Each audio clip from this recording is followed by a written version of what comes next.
What's going on, guys? Just gonna make a quick video, I haven't updated you guys on the car lately with the dyno numbers. So we have the dyno vid. I'm gonna post that next video so I can make a little longer one talking more about this kind of stuff, because we're gonna do a comparison of the first dyno tune, because we're gonna get number 2, and I'll tell you why here real quick. And that's why I'm waiting to show that the next video. So, ladies and gentlemen, we dynoed the car. The car made 443 wheel horsepower and 485 foot-pounds of torque. It did all the smoothing, you know, the smoothing 5 or whatever the correction is to get the exact numbers that we're looking for. It's not, you know, overrated numbers and stuff like that. Here's why the car, if you're thinking, well, it's built motor, you know, it's differently built motors. We're running 9.6 to 1 compression, whereas the stock, these are 8.5 to 1. Woo! Stock, these cars make 8 pounds of boost. Well, here is the bad news. We're only making 12.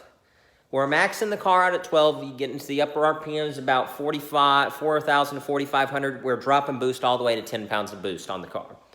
We figured it out. We were looking at the belt tensioner. Well, it ended up being the belt is loose. We ordered a tighter belt. We went with the 8-rib tighter belt for the 2.76, because the 2.76 is supposed to make 7 to 8 pounds more boost than what stock boost is. So if you think that, you know, or 6 to 7 pounds of boost. So if stock makes 8, it's gonna make 14 to 15 pounds of boost. Well, since we're only making 12, you can kind of see that we should be making that 14 to 15 number. So here's the thing. We made 443 wheel horsepower and 485 foot-pounds of torque on 12 pounds of boost max. You see the curve at the dyno, when it hits its peak power, which is the 443 to the tire, it's only running 10 pounds of boost, which is kind of cool.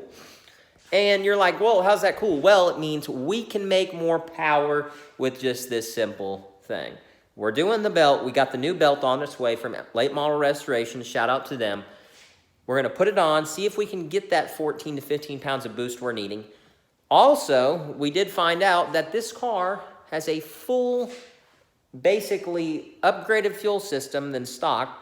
60-pound injectors, like I had already told you, in a Kenny Bell boost pump. Well, we had found out that it has the Supercar 4 GT fuel pumps, upgraded lines and rails and all of that, and is E85 capable. We found out that the previous owner was running E85, and it ran good, and we can run E85 with the pumps and the lines and everything that is on this car. So, we're going to be running E85. What does that mean? We're going to be trying to break 500 wheel horsepower. We might break, I mean, judging by the numbers on the torque, without even 14, 15 pounds of boost, we might be able to get really dang close on the stock blower to almost 500 wheel horsepower without E85.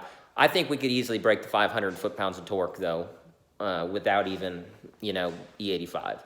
With E85, non-ported blower, we're trying to make at least 500 wheel or more, and over 500 torque. I think we could do it.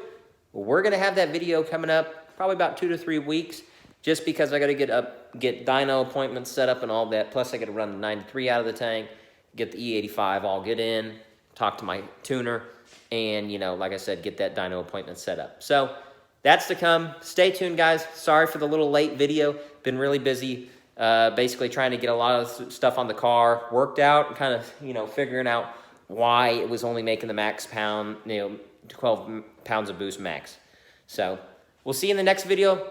I'll promise post the dyno vid, and if you guys want, you can actually check out my Instagram. It's Bobby_SVT, and it has my dyno vid on there if you guys want to go check that out. Thank you guys so much, and we'll see you in the next video. See ya.